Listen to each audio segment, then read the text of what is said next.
नमस्कार, मैं हूं सुमित झा। आप देख रहे हैं बड़ी बहस। वाकई महागठबंधन के भीतर मची हलचल वार्ता और बहस के बीच उलझी पड़ी दिखाई दे रही है। गठबंधन के नेताओं के हाथ से गठबंधन का एक छोर छूट गया है और दूसरे छोर को कसकर थामने की कवायद में तनाव दिखने लगा है। वैसे भी सियासी रिश्तों का भरोसा कर पाना मुश्किल साबित होता है, लेकिन इस बार एनडीए की मुखालफत के लिए तैयार हुआ महागठबंधन चुनाव से पहले रिश्तों में आ रहे दरार को पाटने में लगा हुआ है। कहना आसान नहीं है कि नतीजा क्या निकलेगा, लेकिन इतना तय है कि संधि विच्छेद के हालात पैदा हो गए हैं। आज इसी पर बड़ी बहस।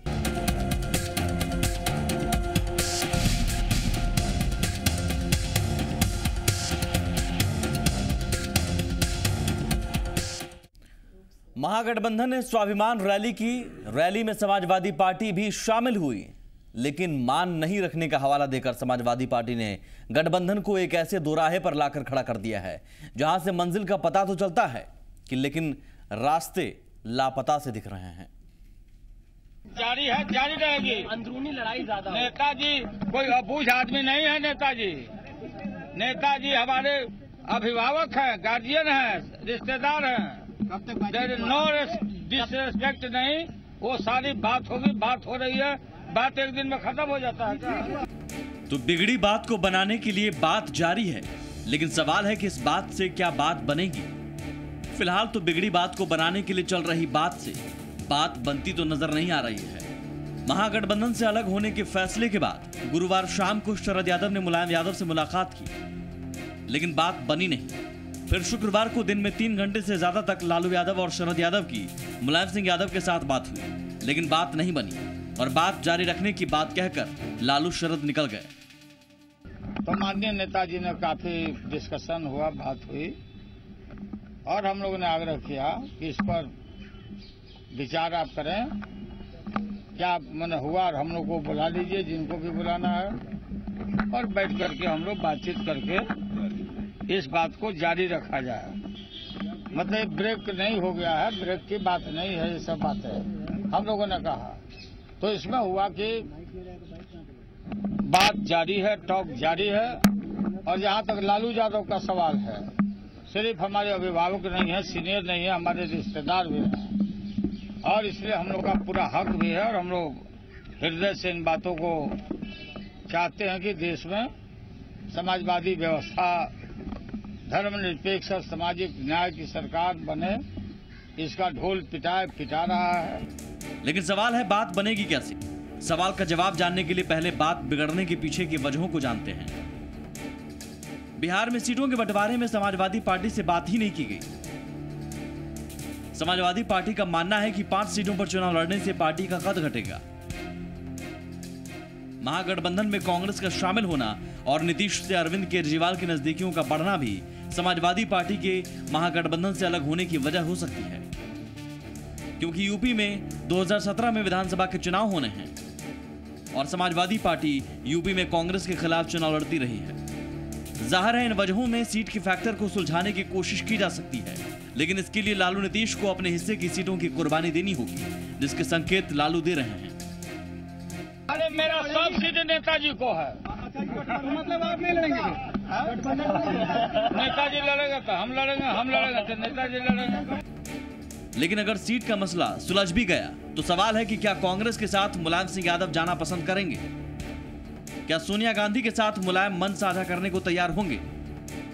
सवाल यह भी कि जिस कांग्रेस के साथ मुलायम रहेंगे उसी कांग्रेस के खिलाफ यूपी के चुनाव में लड़ेंगे।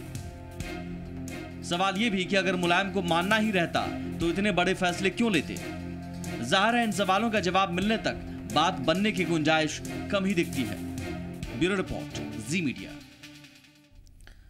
और हमारे साथ पैनल में जो मेहमान मौजूद हैं, सबसे पहले आपका उनसे परिचय करवा दें। प्रेम रंजन पटेल साहब हैं, बीजेपी विधायक। उपेंद्र प्रसाद हैं, विधान पार्षद जेडीयू के। मृत्युंजय तिवारी साहब हैं, आरजेडी के प्रवक्ता।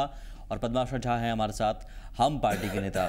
स्वागत है आप सभी मेहमानों का। मृत्युंजय जी, सबसे पहले मैं आपके पास आऊंगा। सर, बात हो रही है, बात चल रही है, बात बनेगी या नहीं बनेगी ये आने वाला दिन बताएगा, लेकिन आपको नहीं लगता कि क्या इस तरह की बातें पहले हो जाती तो बात बिगड़ती ही नहीं? नहीं, देखिए, हमारे राष्ट्रीय अध्यक्ष आदरणीय लालू प्रसाद जी ने जो बातें कही आपने देखा। आज जब मुलायम सिंह यादव जी से लालू प्रसाद जी, शरद यादव जी मिले तो उन्होंने कहा कि 1-2 दिन में सारा चीज़ ठीक हो जाएगा, और जो बातें आ रही हैं इसमें कहीं कोई बात नहीं है। मेरा सवाल है कि अगर यही बात पहले होती तो बात बिगड़ती नहीं। अब पहले होती, कल होती, क्या होती, उस पर हम नहीं जाना चाहते। अभी जो हो रही है उन्हीं वजहों से तो बात बनेगी। देखिए अब वजह क्या रही, हाँ। ये बात आप यहाँ से कैसे कह सकते हैं? रामगोपाल यादव जी ने कहा, देखिए ठीक है, रामगोपाल यादव जी ने जो बातें कही, इसी को लेकर के आपने देखा स्वाभिमान रैली में समाजवादी पार्टी के नेता आए हुए थे। उस दिन तक सारी बातें ठीक थी। फिर क्या हो गया? इसके हम बता रहे हैं आपको, हाँ। कि देखिए बहुत तरह के जब चुनाव में और महागठबंधन जब होता है पार्टियों में, तो बहुत तरह की बातें आती हैं जाती हैं। सवाल इसका नहीं है कि बहुत तरह की बातें क्या सर? भाई बहुत तरह की बातें आप देख रहे हैं। अगर किन्हीं को किसी चीजों को लेकर के अगर लगता है तो वो अपनी बात रखते हैं, लेकिन आखिर मिल बैठ कर देखिए, स्पष्ट इसमें क्या करना है। जब हमारा जनता परिवार का एका हुआ है बड़े उद्देश्य के लिए, हम लोग देखिए, हम लोगों के महागठबंधन पर तरह तरह के संशय लगते हैं, लेकिन आप एनडीए के लोगों के पास 2 दल उनके प्रेस कॉन्फ्रेंस करते हैं, मुख्यमंत्री का उम्मीदवार उनका घोषित नहीं होता है। पहले सवालों का जवाब दे दीजिए, बहस अभी चलेगी, आपके सवालों का भी जवाब लेने की कोशिश करेंगे। सवाल हम ये मृत्युंजय जी, हम यही बस पूछ रहे हैं आपसे, नहीं घबराना कहाँ। अगर बात आप कह रहे हैं बन जाएगी 1-2 दिनों में, तो बात बिगड़ी क्यों? नहीं, बात कहाँ बिगड़ी है? अगर उन्होंने कहा है गठबंधन से भाई, अगर आपस में एक परिवार में भी इस तरह की, हमारे यहाँ पूरा पारदर्शिता है, पूरा गठबंधन के जो भी लोग हैं वो अपनी बात अगर रख रहे हैं तो हम लोग मिल बैठ करके, उन्होंने क्या कहा, गठबंधन, आपने उन्हें अपनी बात रखने का मौका दिया था। नहीं, गठबंधन हमारे नेता सब लोगों ने उनको नेता चुना, अभिभावक है हमारे राष्ट्रीय अध्यक्ष जी कह रहे हैं। नेता ऐसा चुना जिनसे सीट के बारे में नहीं, ये आप कैसे कह सकते? हमने नहीं कहा, रामगोपाल जी का कल बयान है, आप भूल गए। रामगोपाल जी, मैं आपको याद दिलाऊं, रामगोपाल जी ने कहा था, रामगोपाल जी की बातों को हमने भी सुना है। सर क्या कहा था रामगोपाल जी ने, मैं आपको बता दूं, रामगोपाल जी ने कहा था कि हमें मीडिया और मीडिया बंधुओं की कृपा से यह पता चल सका कि सीट बंटवारा हुआ है। मतलब इस हद तक आपने अपने नेता को छोड़ दिया। ठीक है, देखिए जब बात हुई थी, इसके बाद आदरणीय लालू प्रसाद जी ने स्पष्ट रूप से कहा था कि ये आपस में घर का मामला है, जितनी सीटें कहेंगे। आज हम कह रहे हैं कि तो 200 सीटों पर मुलायम सिंह यादव जी लड़ रहे हैं, वो खुद हमारे नेता हैं। तो फिर क्यों नहीं मान जाते हैं? नहीं, क्यों नहीं मान जाते मुलायम सिंह यादव? उनकी भावना ऐसे क्यों नहीं है? देखिए, हम लोगों ने, या फिर वो सभी लोगों ने, जनता परिवार ने, लालू प्रसाद जी ने, शरद यादव जी ने, नीतीश कुमार जी ने, सब लोगों ने अपना नेता, अपना अभिभावक आदरणीय मुलायम सिंह यादव जी को चुना। ठीक है उपेंद्र जी, मुलायम सिंह यादव जी हमारे नेता हैं और 1-2 दिन में सारा चीज ठीक हो जाएगा। उपेंद्र जी, मुझे ज्यादा खुशफहमी में एनडीए के लोग नहीं रहे। उपेंद्र जी, मुझे इतना बताइए सर, अगर आप किसी को अभिभावक चुनते हैं, अभिभावक बनाते हैं, तो अभिभावक का मतलब क्या होता है सर? मैं जहां तक जानता हूं, आपसे छोटा हूं, लेकिन अभिभावक का मतलब अगर मैं आपको मानूं तो आपसे हर मसले पर राय मशवरा करूंगा।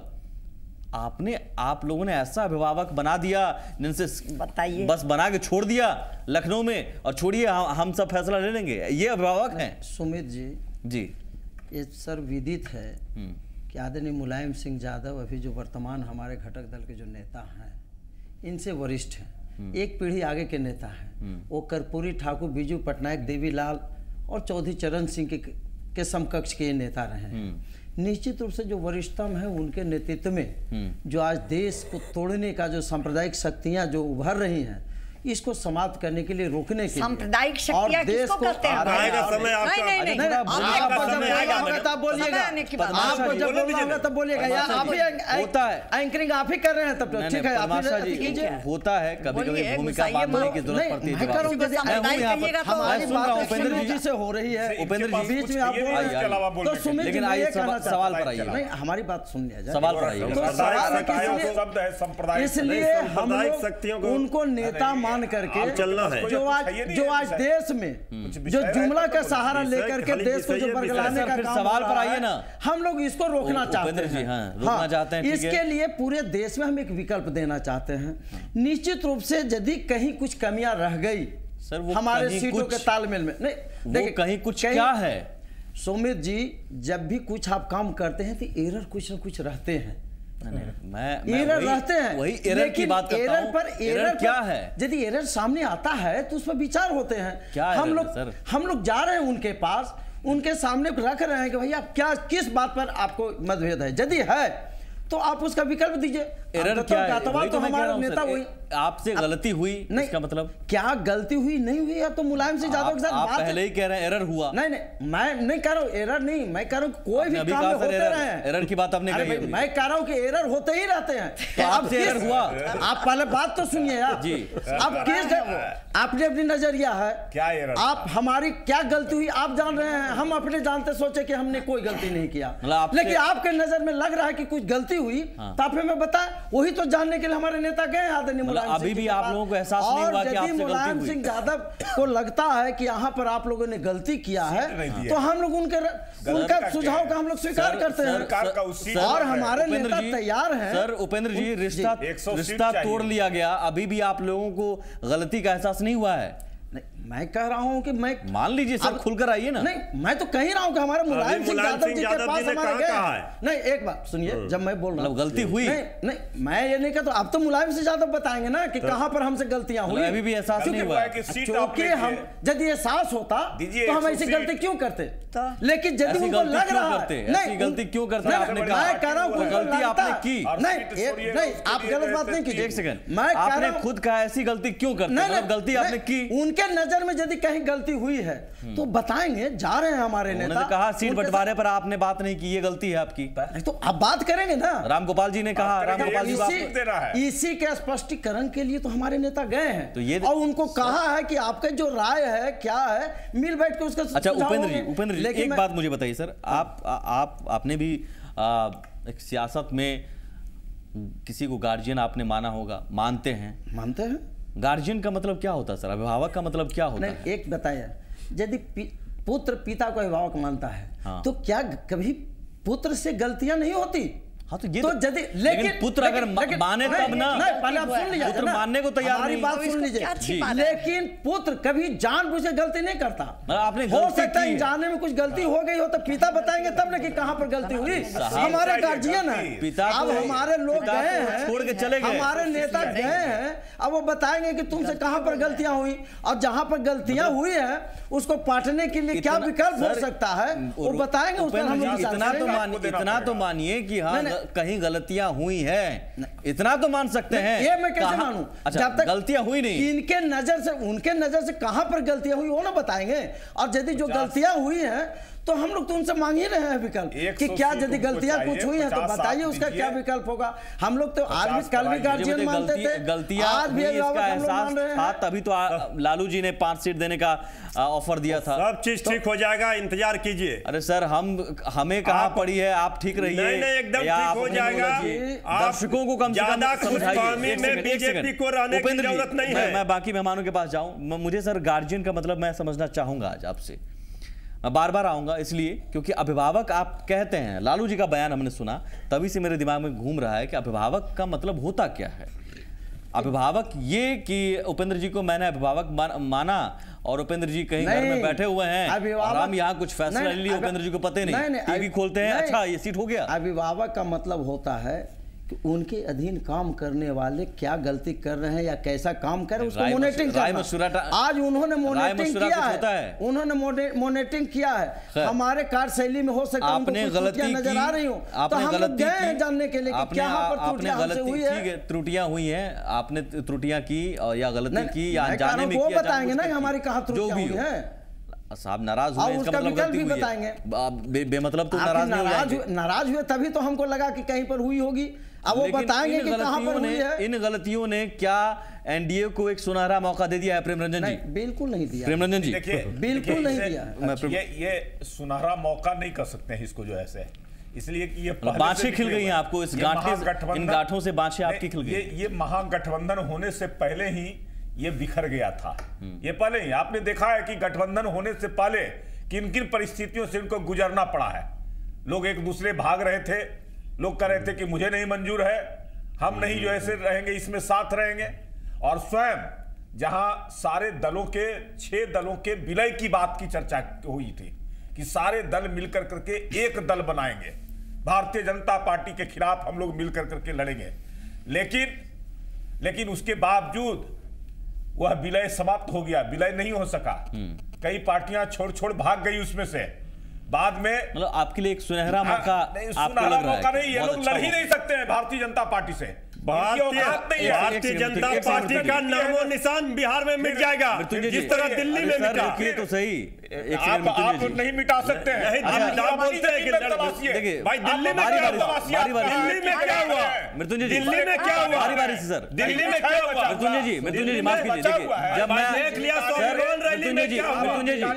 एक सेकंड, जब मैं आपके पास आऊं तब जवाब दीजिएगा सर। एक सेकंड, मैं आता हूं सर। प्रेमरंजन जी मुझे इतना बताइए सर, कोई आप चलिए ठीक है, आपने कहा कि एक अलग मुख्यमंत्री का उम्मीदवार है या नहीं है? सिद्धांत है एक। सर मुझे इतना बताइए प्रेमरंजन जी, समाजवादी पार्टी का जनाधार क्या है? अगर अलग है या महागठबंधन में नहीं भी है, तब भी ऐसा तो नहीं है कि आपका गेम बहुत आसान हो गया, ऐसा मानकर चल रहे हैं? बिहार में समाजवादी पार्टी का कुछ है नहीं। पिछले विधानसभा में भी समाजवादी पार्टी चुनाव लड़ी थी तो 1% वोट आया था, 0.98%। ये पूरे बिहार में 5-5। हाँ। लेकिन उतना ये दम है कि इन गठबंधन के लोगों को इतना भी आप मानकर चल रहे हैं पहुंचा सकती है। मतलब ये नुकसान पहुंचा, ये आपके लिए फायदा है। ये लोग इसी में, ये लोग जाकर करके उनकी आरती उतार रहे हैं। नेताजी हमारे समधी हैं, गार्जियन हैं, कहीं ना कहीं इनको खतरा लग रहा है। ठीक है पद्माशा जी, मैं आपके पास आऊंगा। बात है नेताजी को ये लोग आपस में सीटों का बंटवारा कर लिए, 100 सीट, 40 कांग्रेस को। आप तो वो भी नहीं कर सके। राष्ट्रवादी कांग्रेस था, अरे आप तो न नेता चुन सके न बंटवारा कर। ब्रेक पर जाओ, छोड़ कर एक सेकंड। ठीक है सर। बाद में कहा गया कि 5 सीट देंगे, 5 पर भी नेताजी नाराज हो गए, चले गए। अब बताइए जो क्या हुआ? आपके अनुभवों को लेकर मैं आपके अनुभवों को लेकर ये जवाब जानना चाहूंगा। आप कांग्रेस में भी रही हैं, और मुलायम सिंह यादव ऐसा नहीं है कि वो पहली बार यू टर्न लिए हों, कई बार अपने फैसलों से चौंकाते रहे हैं वो सबको। आपको लगता है कि हो सकता है कि मान जाएंगे वो? आप चूंकि अनुभवी हैं और तमाम उन परिस्थितियों को आपने करीब से देखा भी है, आपको लगता है कि इस बार ये परिस्थिति बदल भी सकती है, मनाने की कोशिश कामयाब भी हो सकती है? सुमित जी बहुत धन्यवाद, ये क्वेश्चन बहुत पर्टिनेंट है। 2 बातें मेरे ध्यान में आती हैं इसके जवाब में। थोड़ी पृष्ठभूमि में मैं जा रही हूँ। मैं ये देख रही हूँ, बहुत शिद्दत से महसूस कर रही हूँ कि लालू जी और नीतीश जी महागठबंधन के सच पूछा जाए तो यही 2 पुरोधा हैं, तीसरा कोई है नहीं। बाकी सब खाना पूरी है, सब ड्रामा है। उसका एक एग्जाम्पल मैं आपको देती हूँ कि सोनिया गांधी तो इस देश की बड़ी लीडर हैं, इंटरनेशनल लीडर हैं, और सोनिया गांधी को शकील अहमद लेकर के आते हैं महागठबंधन के मंच पर। हम लोग टीवी देख रहे थे, मैं आश्चर्यचकित रह गई कि उनको तुरंत बोलने के लिए मंच दे दिया गया। वो बेचारी 15 मिनट में सुपर लेडी वो बोल करके बैठ गई, और उसके बाद धींगा मुश्ती चलती रही। नीतीश जी को जो न सो बोलते रहे अपने पक्ष में। उसके बाद लालू जी शुरू हो गए। लालू जी ने यदुवंशी तक को का गुहार लगा दिया बैठे हुए, तो उन्होंने गार्जियनशिप कहाँ माना? सोनिया गांधी सबसे सीनियर थी, उन्होंने गार्जियनशिप नहीं माना, बल्कि उन्होंने कहा कि जब तबला बाजे धींग धींग तो एक पर गिरेगा 3-3। मैं जदयू के नेताओं से भी ये पूछना चाहती हूँ आपके माध्यम से कि इस बात का मतलब क्या है? किस एक पर वो 3-3 को गिराने वाले हैं, जो वो सबसे बड़ी नेत्री के सामने अपने महागठक के वो बोल रहे थे। दूसरी बात रही मुलायम सिंह यादव, वो भी बेचारे सीनियर हैं, गार्जियन हैं, लेकिन लालू जी और नीतीश जी किसी को गार्जियन उर्जियन मानने वाले नहीं। मैं इसको बहुत अनुभव से कह रही हूँ, और हम तो डूबेंगे सनम, तुमको भी लिए डूबेंगे। मैं ये सवाल जानना चाहती हूँ कि इस पूरे महागठबंधन में इतना बड़ा ड्रामा खेला जा रहा है, और मुलायम सिंह को मनाने की कोशिश, दिस दैट एनफ, लेकिन सवाल है कि कांग्रेस इतना चुप क्यों? नहीं, ये मैं जानना चाहती हूँ। कांग्रेस बिल्कुल चुप है, तटस्थ है, वो देख रहा है कि देखिए तमाशा क्या हो रहा है। लेकिन सवाल है कि तमाशे का अंत होगा क्या? मैं एक बात कहना चाहती हूँ, अरे मुझको बोलने दीजिए पहले। मैं एक बात कहकर अंत करती हूँ पहले अब इस बार, कि मुझे ये लगता है कि दिल जब मिला हुआ नहीं हो तो ऊपर से कपड़े मिलाने से और आवाज मिलाने से कोई फायदा नहीं। पहले दिल को मिलाओ, फिर दूसरी चीज को मिलाओ। इनके दिल मिले हुए नहीं है तो ये महागठबंधन या गठबंधन क्या करेंगे? आपका दिल मिला हुआ तो हालांकि सियासत में ऐसा कभी नहीं देखा गया कि दिल मिल गए हों। दिल नहीं मिलते हैं सियासत में कभी। एक छोटा सा ब्रेक।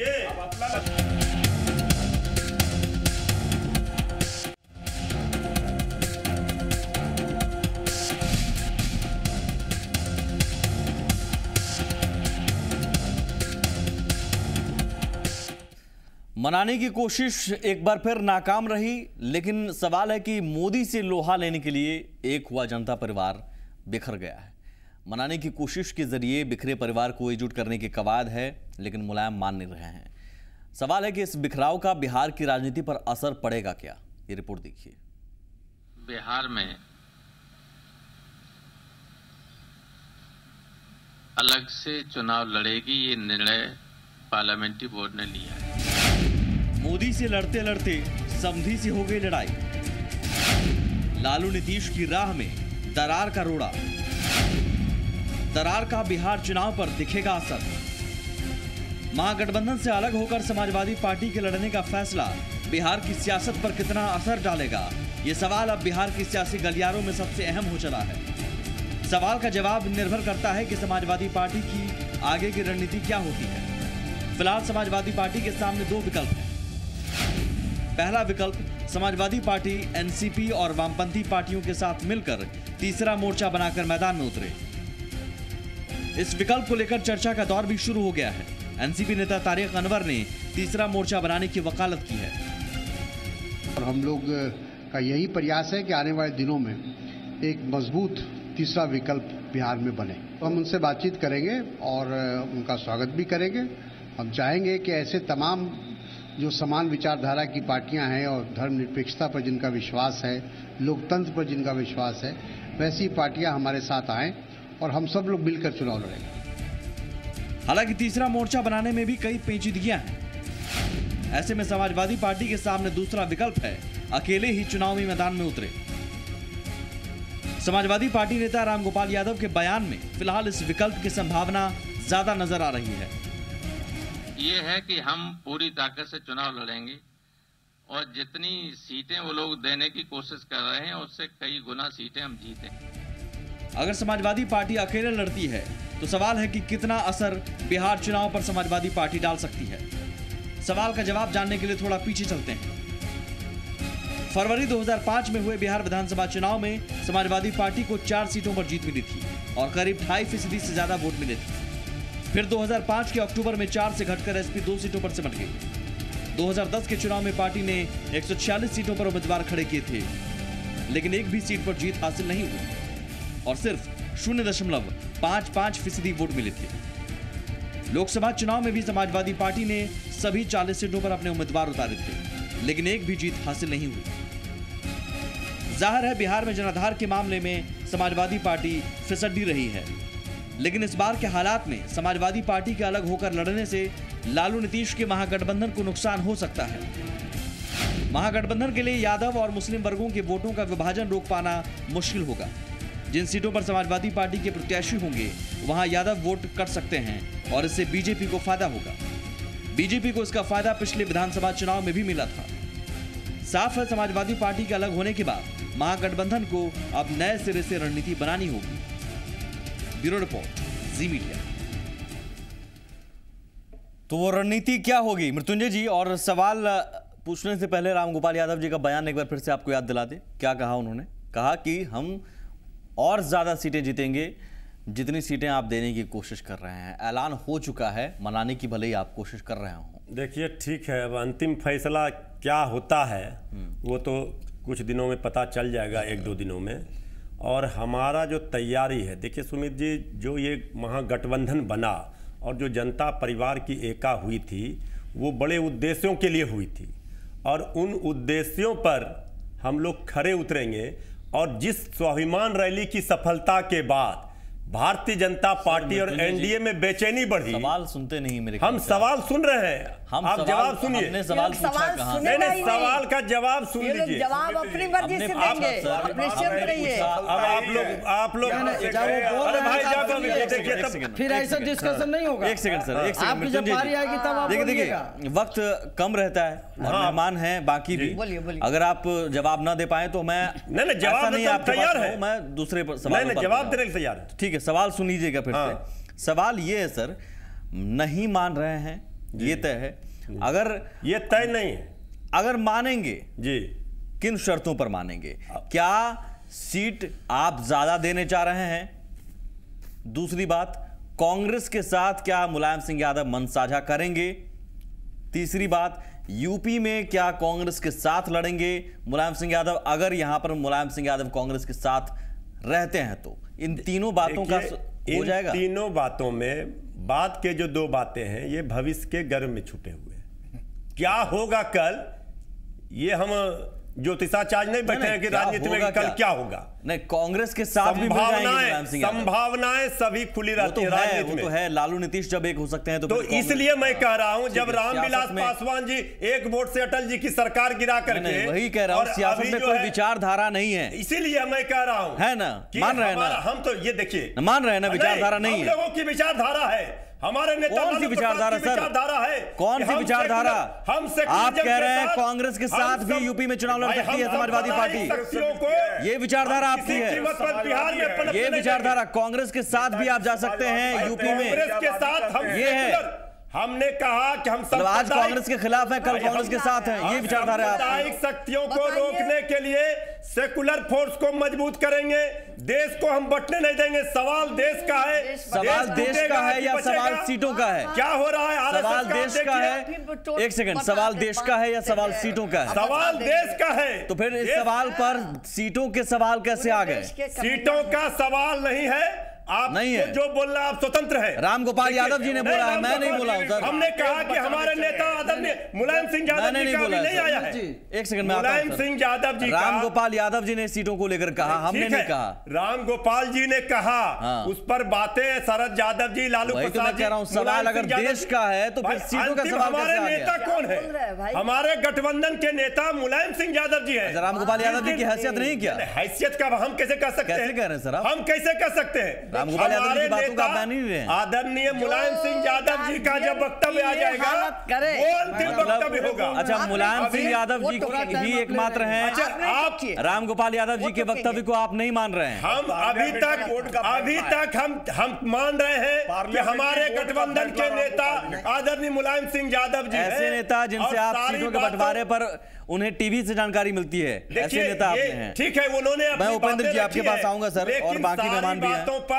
बात चल रही है सर, तीन बातें मैं आपसे आप इंतजार कीजिए सर। इंतजार हम क्यों करें, आप लोग भारतीय जनता पार्टी खुशफहमी में है, एक मुद्दा मिल गया, उनके पास ना नेता है, ना नीति है, ना नियत है। एक सेकंड, ठीक है, बस यही एक सेकंड हो गया सर। मृत्युंजय जी, सब सवाल पूछता हूँ तो जवाब देते नहीं है आप। मृत्युंजय जी, मैं सवाल जो पूछ रहा हूँ सर उसे भी ध्यान से सुनिएगा। मैंने जो चीजें कही उन तीन चीजों पर आप भी यही कहेंगे कि सियासत में कुछ भी हो सकता है। समाजवादी पार्टी कल को यूपी में कांग्रेस के साथ भी लड़ सकती है, अगर यहाँ कांग्रेस के साथ आएगी। मानेंगे तभी ना, जब सीटों का बंटवारा जो मेन मसला है, रामगोपाल जी के बयान को अगर हम ले, वो सुलझेगा। वो सुलझेगा कैसे? जब आप और लालू जी अपने हिस्से की सीट देंगे।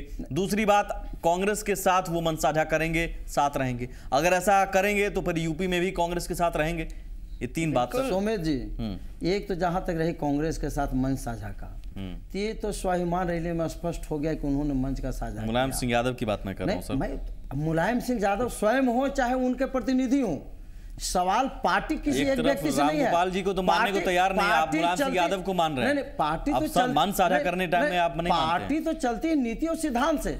हमारा सेक्युलरिज्म के सवाल पर, समाजवादी विचारधारा के सवाल पर हम लोग सभी एक हैं, इसमें कोई कमियां नहीं। समाजवादी विचारधारा पर एक है, सिद्धांत के तौर पर हम लोग सभी एक हैं। सर, कांग्रेस भी समाजवादी विचारधारा पर एक है, निश्चित रूप से है। कांग्रेस कब से समाजवादी होगी सर? समाजवादी नहीं, उसके आप मैनिफेस्टो आप नहीं देखा है आपने, इसका मतलब वो समाजवादी विचारधारा में अशोक मेहता के समय से ही, जब कांग्रेस में अशोक मेहता जी आए, उसी समय से सारे सिद्धांत समाजवादी विचारधारा की कांग्रेस भी हो गई जी। नहीं, ये कब से? हमारी बात नहीं, मैं कह रहा हूं कि सेकुलरिज्म और समाजवादी दोनों विचारधारा को लेकर वह भी चलने लगी। लेकिन मैं नहीं, या तो फिर आप बोल रहे हैं या नहीं तो हमें बोलने दें।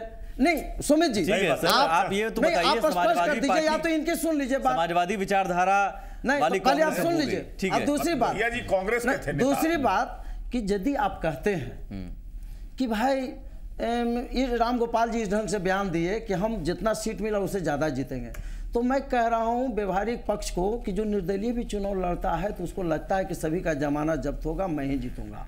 वो तो समय बताता है, यानी वो सपने देख रहे हैं। मैं किसी को मैं कह रहा हूं जो भी व्यक्ति है इसी ढंग से दावा, जैसे आज बीजेपी वाले भी कोरे दावे में जी रहे हैं, जबकि लोकसभा दावा है। सुमित जी जिस तरह से खुशफहमी में बीजेपी भी इसी ढंग से जी रही है, क्योंकि लोकसभा चुनाव में जो इनकी सफलता मिली और यह खुशफहमी अभी तक इनकी समाप्त नहीं हुई, जबकि दिल्ली प्रदेश के चुनाव में इनको आंख खोलने का भी काम किया। उपेंद्र जी, आप यही कह रहे हैं कि वैसे ही खुशफहमी में समाजवादी पार्टी भी जी रही है? नहीं, मैं तो कह रहा हूँ नहीं, बीजेपी के साथ भी वही बात है कि लोकसभा चुनाव की बीजेपी के साथ वही बात है और समाजवादी पार्टी के साथ भी वही बात है। आंख खोला फिर भी आज भी इनके आंख पर पट्टी लगी हुई है, तो उसी का उदाहरण आप दे रहे हैं। इस बात को ये लोग नहीं स्वीकार कर पा रहे हैं।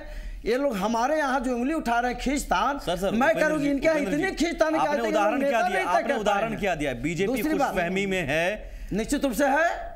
क्यों समाजवादी पार्टी भी है? इसका मतलब नहीं, अगर समाजवादी पार्टी दावा कर रही है कि हम सीटें जीतेंगे, फैसला जनता को करनी है। जनता क्या करेगी? जनता के समाजवादी पार्टी का जनाधार है क्या? हाँ बिहार में जो देखिए एक चीज है, हम सिर्फ जनाधार की बात नहीं कर रहे हैं, हम राष्ट्रीय विकल्प देना चाहते हैं। जनाधार है कि नहीं पता ही ना? हाँ है ना। मैं कह रहा हूं कि मैं राष्ट्रीय विकल्प देना चाहता हूं। राष्ट्रीय विकल्प ठीक है, आप दे दीजिएगा। जनाधार इसका नहीं है। मैं कह रहा हूं कि विधानसभा चुनाव में हमें जो जनाधार मिला, लोकसभा चुनाव में हमें नहीं मिला, तो मैं क्या कह दूं कि हमारा जनाधार नहीं है? अभी तो बिहार विधानसभा चुनाव की बात कर रहे हैं सर। मैं कह रहा हूं, अभी कौन सा लोकसभा चुनाव होने हैं? मैं कह रहा हूं कि सिर्फ जनाधार का सवाल नहीं है सर। मैं जिस सवाल पर मैं 6 पार्टियों के एकीकरण की समाजवादी पार्टी का जनाधार है क्या? मैं कह रहा हूं कि नहीं, पहले हमारी बात सुनिए। आप जो चाहते हैं वही जवाब मैं दूं। हम क्या चाहते हैं सर? आपको कैसे पता हम क्या चाहते हैं? मैं कह रहा हूं कि हमने देश के 6 सेकुलर पार्टियों को हम इकट्ठा करने का प्रयास इसलिए किया कि हम मैं क्या करूं, प्रयास किया।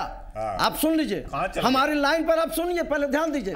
मैंने कहा कि 6 पार्टियों के सेकुलरिज्म के सवाल पर हम एकीकरण का इसलिए प्रयास किया। का सवाल सीटों के सवाल में उलझ कर रह गया। सुन लीजिए, इसका यह मतलब नहीं है कि सबों का बिहार में जनाधार है, लेकिन हम चूंकि राष्ट्रीय विकल्प देना चाहते हैं, राष्ट्रीय संदेश देना चाहते हैं। विकल्प अभी लोकसभा चुनाव नहीं हो रहे हैं, अभी लोकसभा चुनाव नहीं है, पहले विधानसभा चुनाव बिहार का, फिर यूपी का है। जुमले के बाद सच्चाई पर तो आइए, ठगी गई है, तस्वीर पर आइए सर। जनता दोबारा अभी लोकसभा चुनाव नहीं हो रहे हैं, बिहार का विधानसभा चुनाव है और फिर उसके बाद यूपी का है, फिर लोकसभा है जी। पहले कम से कम सियासत में है सर, आप जानते हैं। तो पहले कौन सा है? बिहार, फिर यूपी, फिर लोकसभा, राष्ट्रीय विकल्प के बाद में। मैं तो यही चाह रहा हूं कि क्या ये सब कुछ इसलिए हो रहा है? वृक्ष जो निकले पूरे देश में सर, क्या डालियां फैले, क्या ये सब इसलिए हो रहा है कि आपको लग रहा है कि एक बड़ा जो एका या विलय या महागठबंधन तमाम चीजें समाजवादी पार्टी के इस फैसले के बाद पूरी तरह से रणनीति जो भी थी लालू नीतीश की वो डाइल्यूट हो गई, मतलब अब एक अलग ट्रैक पर चली गई है, ट्रैक से उतर चुकी है, ये आप मानकर चल रहे हैं? और ये आप लोगों के लिए आसान है या फिर ऐसा आप मानकर चल रहे हैं कि समाजवादी पार्टी का जनाधार तो है नहीं, ताकत तो उतनी ही है लालू नीतीश की ना, तो फिर आपकी लड़ाई आसान हुई क्या? डेफिनेटली कि उन्होंने जो महागठबंधन किया था उस गठबंधन में किस तरह से दरार आई है। सिर्फ मुलायम सिंह नहीं, मैं आपको एक बात और याद दिलाती हूँ कि रघुनाथ झा जैसे पुराने राजद के स्तंभकार नेता आज उनको पार्टी छोड़नी पड़ी। अब ब्राह्मणों की क्या गति है उस पार्टी में? झा जी को छोड़नी पड़ी। अब आप बीच में नहीं बोलिए, जब आप बीच में बोलते हैं इसलिए मैं बोल रहा हूँ। आप भी बीच में टोका-टोकी करते रहे हैं, बोलने दीजिए, इसलिए मैं टोका-टोकी कर रहा हूँ। से क्या होगा? ठीक है सर, आप भी टोका-टोकी करते हैं, आप भी टोका-टोकी करते हैं, इसलिए मैं समाजवादी विचारधारा में धैर्य की बहुत जरूरत होती है। नीतीश जी का दिलाया कि जिस तरह से जल्दी से ब्रेक पर जाऊंगा, उसके बाद आपके पास आऊंगा। कंफ्यूज्ड है, एक ही बात बोलते हैं कि मैंने जीतन राम मांझी को मुख्यमंत्री बनाकर गलत किया, जो शुरू से ही जो गलती मान रहा है। मैंने 34 पदों को जो उन्होंने बहाल किया था, 34 नियम, उसको मैंने हटा दिया, अब फिर उसी को बहाल कर रहे हैं। तो वो लगातार रघुनाथ झा को देखिए, अब ब्राह्मणों की क्या हालत होगी। ये बेचारे तिवारी जी हैं जो किसी तरह से हैं राजद में, अब ये क्या बनेंगे वो ये जहाँ ये जातिवाद की बात आप कर रहे हैं, लेकिन कहते हैं कि हम विकास की राजनीति करते हैं। मोदी जी कहते हैं विकास की राजनीति करते हैं। यदुवंशी का नाम तो उन्होंने लिया था, लेकिन आप दावा कर रहे हैं ना। अभी मेरी मैं ब्रेक पर कैसे होगा? अरे बोलने दीजिए। लालू प्रसाद जल्दी से मैं ब्रेक पर जाऊंगा। प्रेमनंदन जी, इसके बाद मैं आता हूँ। वो जो है मुलायम सिंह यादव, उनको मनाना भी मुश्किल है और बताना भी मुश्किल है। मनाना भी उन्हें मुश्किल, बताना भी उन्हें मुश्किल, क्योंकि बिहार में खोने के लिए उनके पास कुछ नहीं है और यूपी में पाने के लिए उनके पास पूरा अस्तित्व तो खड़ा है। तो जाहिर है कि जिस गठबंधन में उन्होंने किया, उनसे पूछा भी नहीं किया, उन्होंने उपेक्षा महसूस की। और कांग्रेस और 5-10 सीट के लिए शायद वो 5-10 सीट के लिए अगर वो करेंगे तो वो उनके लिए सुसाइडल होगा। इस तरह से दरार तो ऐसे हुए। लेकिन मैं दूसरी बात और कहना चाहती हूँ, मजबूरी है मेरी मजबूरी है मैम, माफ कीजिएगा, मजबूरी है। एक छोटा सा ब्रेक लेते हैं। प्रेमरंजन जी आपके पास भी आएंगे ब्रेक के उस पर।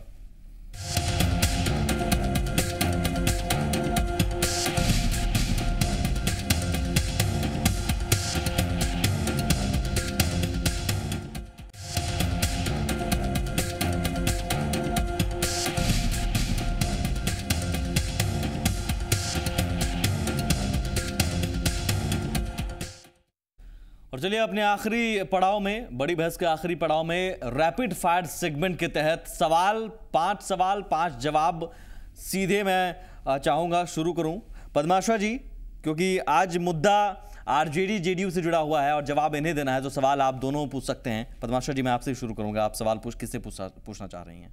पहला सवाल। मैं तो एक शेर में सवाल पूछ रही हूं कि जो महागठबंधन टूटने के कगार पे है, ऐसे में जो पायल टूट गई तो मेरे हमदम क्या होगा?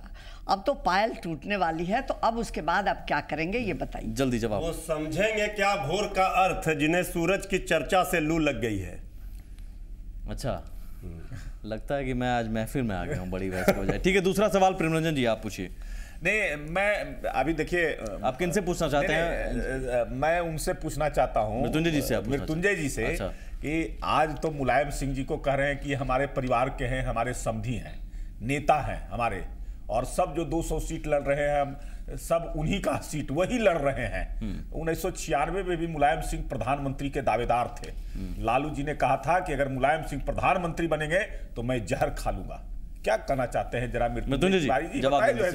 भाई, लालू प्रसाद जी ने क्या कहा था और मुलायम सिंह यादव जी ने क्या कहा था? लालू प्रसाद जी, मुलायम सिंह यादव जी एक परिवार के, आप जानते हैं, समधी हैं। जहर खा रहे थे आज। अरे भाई, जवाब रामविलास दर्शक तय कर लेंगे जवाब कितना के लिए क्या कहा था, जवाब कितना दमदार है वो दर्शक तय कर लेंगे। मोदी जी के लिए रामविलास पासवान जी ने क्या कहा था? अच्छा, मतलब यही चीजें हैं, सियासत में चलती रही हैं। नहीं, सियासत में चलती नहीं है, सियासत में चलती रही हैं। तीसरा सवाल पद्माशा जी, आपको क्या लगता है कि इस महागठबंधन में जो लड़ाई चल रही है, उसमें जो आप बार बार हल्ला करके कहते हैं कि हमने घोषित कर दिया कि मुख्यमंत्री का पद, जो कि एनडीए अलायंस ने नहीं किया है, तो आपके घोषित जो उम्मीदवार हैं नीतीश जी, उनका क्या भविष्य होगा इस लड़ाई, इस महागठबंधन के टूटने के और इसके चरमराने के कगार? उपेंद्र जी जल्दी से। उनका यही है कि जिस तरह से नीतीश कुमार ने बिहार की तस्वीर दुनिया के सामने बदल कर दिखलाया है, नीतीश कुमार के प्रति विश्वास बिहार की जनता को है और उसी ढंग से फिर अपनी विश्वास नीतीश कुमार के नेतृत्व में व्यक्त करने वाली है। और इसमें लालू जी की भूमिका? लालू जी की भूमिका सकारात्मक है। क्या करेंगे? जाति को लेकर, यदुवंशियों को लेकर? यदुवंशियों के लेकर सवाल कहाँ उठता है? उन्होंने जो यहाँ तो बिहार की बात कही थी, बिहार के सवाल। क्या नीतीश कुमार के विकास की राजनीति पर वो राजनीति भी हावी रहेगी? इसमें मैंने ऐड कर दिया इस क्वेश्चन में बस। हाँ, निश्चित रूप से विकास हमारी प्राथमिकता है और लालू प्रसाद की प्राथमिकता विकास है। नहीं, उन्होंने जाति की बात कही थी। नहीं, जाति की बात उन्होंने कहा कि जो दलित और पिछड़े, तो वो भी रहे, जो अधिकार से वंचित है, अधिकार से वंचित समाज में जागरूकता पैदा करना, अधिकार से वंचित समाज में जागरूकता मैं अगले सवाल की ओर बढ़ना चाहूंगा। प्रेमरंजन जी जल्दी साफ मान सवाल। सुमित जी, नीतीश कुमार जी जब 2005 में चुनाव लड़ रहे थे, उन्होंने बिहार की जनता के सामने इस विश्वास के साथ उनका विश्वास अर्जित किया था कि हम बिहार में आतंक राज से मुक्ति दिलाएंगे, कानून का राज स्थापित करेंगे, न्याय के साथ विकास करेंगे। जिनसे मुक्त कराने के लिए लोगों का विश्वास अर्जित किया था, आज उनके शरण में चले गए हैं, तो अब जो है उस विश्वास का क्या होगा बिहार के लोगों का? हालांकि ये आज आतंक राज का जो कारक तत्व थे, वो सारे कारक तत्व या तो बीजेपी में प्रत्यक्ष रूप से शामिल हो गए हैं या प्रत्यक्ष रूप से मदद करें या जवाब बीजेपी वाले को ठीक है। पद्माशा जी आखिरी सवाल आप कैसे बचेंगे? और इसी मुद्दे से जुड़ा हुआ जल्दी आखिरी सवाल पद्माशा जी, क्या इस महागठबंधन चुनाव के बाद इस महागठबंधन में यह गठबंधन और यह प्रेम बरकरार रह पाएगा? क्या लालू और नीतीश एक साथ रह पाएंगे? क्या कांग्रेस उनका साथ इसी तरह दे पाएगी? मैं ये जानना चाहती हूँ। ये गठबंधन अटूट है, अटूट रहेगा। हमने सिर्फ हाथ ही नहीं मिलाया है, गले ही नहीं मिलाया है, दिल भी मिलाया है। इसलिए पूरी तरह से अटूट है तो एक टूट तो हो गया सर। ये महागठबंधन बना है तो एक ये टूट हो गया। नहीं हुआ है। आप आने दीजिए समय, नहीं हुआ है। कौन सा समय आएगा गठबंधन? खैर चलिए, दर्शक फैसला है और सांप्रदायिक शक्तियों को कुचलने के लिए है। बहुत शुक्रिया आप दोनों का, बहुत शुक्रिया आप सभी मेहमानों का। इस बड़ी बहस में फिलहाल इतना ही है। आगे देखते हैं इस ड्रामे का अंत, इस तमाशे का अंत क्या होता है। रूठे हैं तो मना लेंगे, लेकिन क्या मान जाएंगे? फिलहाल इतना ही।